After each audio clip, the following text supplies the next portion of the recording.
Joshua Zirkzee, right? Let's talk about Manchester United. Let's talk about this guy and how shit he was against Everton. Firstly, we'll start with the Everton game. No midweek because we're not in Europe. United lost to Everton at home, 1-0. Okay, they had Idrissa Gueye sent off after 15-20 minutes, and we could not break them down. 25 shots. Moyes managed to score through Dewsbury Hall with a great finish, and they parked the bus, and we just couldn't break down the low block. It's been our downfall, and it kind of exposed some of the limitations, not only of Amorim's system, but I'd say of our players as well. We've got enough quality in that team to score a goal against Everton at home. We couldn't do it, especially after, 5 games unbeaten. Yes, 2 draws where really we should have won both of them. Coming onto that loss, the fan base on social media, obviously, how is this guy going to succeed? It's not going to work, mate. You've got to look at the players as well. The intensity was not there. Defensively, Lenny Yoro, not a great week. Not a great Lenny week. Sorrow, blood. Not a good week. He's a teenager still, so I don't want to go get into him too much. But that first goal, that only goal we conceded against Everton, he's on the floor. He wasn't great giving away the penalty against Palace. I think we've got to rotate him more with Mazraoui. He's still a kid. You can't be starting him every single week. We have to just be patient. I'm not going to go into him, but I'd say the attackers against Everton didn't have enough for me. And Mbeumo wasn't doing what he's been doing pre-international break. Ahmad was getting frustrated, giving away stupid fouls. We were kind of playing into Everton's hands a bit. Disgraceful performance. I can't deny. So we came into this Palace game having won 3 of our last 26 league games in London. I thought we were going to lose to Palace, but we managed to win 2-1. We beat their 12-game unbeaten home streak. Fuckheads. And Zirkzee scores his first league goal in 364 days. And it's crazy because the goal was insane. Like, it's a quick free kick. He chests it down from an acute angle. He weak foot finishes it into the far corner. Didn't think he had the confidence to do that, but yet pulled this out. I was doing that in the pub. Everyone was looking at me like I was a dangerous man. But he deserved that, because I think he needed that more than anything, especially now we don't know how long Sesko's out for. Cunha hopefully is back soon, but if you've got him scoring and later Mason Mount scoring from a Bruno free kick, which means Bruno, 2 assists, winning us the game. Mount kind of gets it through the wall, past Dean Henderson. Take your cap off, mate. You look like a mug. All right, put it on the side. You put it on the side after that, actually, bitch. And it's 2-1. I think Mount is going to die for this World Cup. I said it in the group chat. I also want to talk about Luke Shaw. 2 or 3 game-saving slide tackles. I've not seen this guy play with this much passion for United since, the last World Cup year. He is absolutely gagging for that England kit. He wants you just know it. He wants it so badly. He's personally my man of the match, Luke Shaw. But it went to Bruno. 2 assists, which means now he's got more than Paul Scholes after playing less than half the games. He's got 56 assists. I think the only players above him were Giggs, Beckham and Rooney for United. But he's overtaken Mata, Hazard. These are big names. Bruno, I think, will go down as a legend, regardless of these shit teams he's been part of. The fact that he's been able to get all these goal involvements in, I think speaks levels. Apart from that, though, apart from the assists, I don't think it was his best game. I think it was a game of 2 halves. United was shit in the first half when we gave away that penalty. Mateta, I want to talk about that penalty, actually. I was about to say the double take. Yeah, about? So they recently changed it. I had to look this up. So Mateta scores the penalty after Yoro needlessly brings him down. But because he goes left, the ball rolls over his standing foot. And apparently, if you score, you can retake the penalty. If you miss, it goes down as a miss, and then the other team gets an indirect free kick. Mm-hmm. So I don't understand that. I don't think you should be able to touch the ball twice when you take a penalty.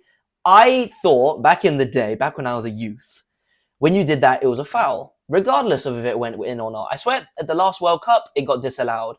I might be imagining things, but I don't know when this rule came into play, but he was allowed to retake it and he scored. Fair play. listen, Mateta's penalties, he's never missed in the Premier League. I would love Mateta in the summer. I think he's a fucking great striker. And he's so good at holding the ball up. Even though De Ligt had him inside here. Right inside there, right? De Ligt slowly, I'm getting more giddy. You know, you're going to have me shouting for him to be in the team of the season. But he's by far our best defender. And without him, we would be fucked. We would be it's genuinely the year of centre-backs, really, isn't it? You got De Ligt performing, Yeah. Malik Chow performing, yeah. obviously Saliba. Van de Ven, a bit. There's a lot of great defenders. Yeah. Van de Ven, he's fucking pants. Fucking unless he's running through a whole team, he's absolutely useless. That's true. He always shows up against us, that fuckhead. But yeah, I mean, shout out to De Ligt. I think I've done it before. Casemiro, I think in that second half was really good. A lot of our team kind of woke up in the second half. It's been the opposite, I'd say, for this whole season. Really under Amorim. I feel like, especially this season, in the first half we score and then we fall off a cliff and then we maybe draw or maybe lose. But today was different. I'm a fan of that. I'm a big fan of that because, I mean, wait, I'm looking for a stat here. Yeah. Never mind, I can't find it. But, but I'd say Casemiro, that's his 56th game for United after Carragher's comment. And he's still one of our key players. I can't lie. Jamie Carragher is one of the most biased. He's such a terrible pundit that the biggest thing he's ever done is spit on a child. You know, so he one week will say Liverpool Van Dijk is actually too good for the Premier League. The next week it's Liverpool need to go out and spend money in January because their defense is too weak. Which one is it, Jamie? I'm just sick of him. Yeah, he is annoying, and he's got this platform, unfortunately. I mean, we will talk about Liverpool in a bit. Found the stat, by the way. United, when we're down at halftime, we have lost. Well, we've won 0 of our last 10 league games when we're losing at halftime. So winning that Palace game, I think, is huge for the players. It's huge for the mentality. It's huge for Amorim. And he said you could see what happens when you play with intensity. In that second half, we actually pressed them. We took the game to them and they didn't have a sniff. I like that. However, both our goals came from set pieces. So that's 10 goals from set pieces. Oh. And we're joint top of the league with Arsenal. Wow.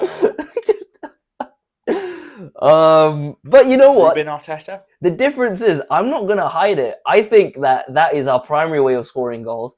And I'm worried that we don't create enough in open play because if we come up against a team like Everton, where they have tall centre-backs that are happy to just win duels for 90 minutes, we're fucked. So I would rather be lower down that table and scoring more in open play. I think that should be the goal now for Amorim. But I do like that we are actually a set-piece threat because even under Fergie, we were never this good at set pieces. Yeah, what do you think of United? I mean, fucking inconsistent as shit. Inconsistent as always, but I think Amorim really he's been able to get into the players a little bit more this year. I think that you can see it in the performances. I think it's like, I mean, what are you now? Like 8th, 9th? 7th? Not too bad. That's what we do. When you look at United season overall, I think if you'd shown a United fan where they are now, this far into the season, before the season had started, they would have bit your hand off. They would have taken it straight away. Yeah. So I think overall you can't really fault Amorim too much. I think sometimes he's too heavy on this system that he's got the formation rather than a system or whatever. I think that is noise now at the moment. Yeah. I think what they really need to focus on is just get as many points as you can. Yeah. I think the players, as well as the manager, need a boost after last season. So yeah, you see teams like Spurs, they've really not kicked on at all this year. And they had a pretty awful season last year as well. So all the eyes for me were on United and Spurs this year. And it looks like United have had a much better start. And I mean, I don't even think Spurs have won at home. I think they've won 3 games at home in like the last 21 or something like that. Yeah, it's something ridiculous. It's mental. I mean, I'm scrolling back now. I think they beat Burnley on the opening day at home, and that's it in the league. Yeah. Yeah. Mental. But Absolutely mental. overall, I think, fair play to Amorim. He's got them moving. He's got them working. Yeah. But I'm excited for, what is it, Boxing Day, when we face off. What is it, like the fourth time that's oh, hello, the fourth time that's happened in history? Yeah, yeah. I Something like mean, that. it's happened. I'm pretty sure it happened once when we were in school. It happened once Oh yeah, before yeah, yeah. before I was your mate back in year 7. I remember that. Oh That's the last time we won the league. And it's always an entertaining watch.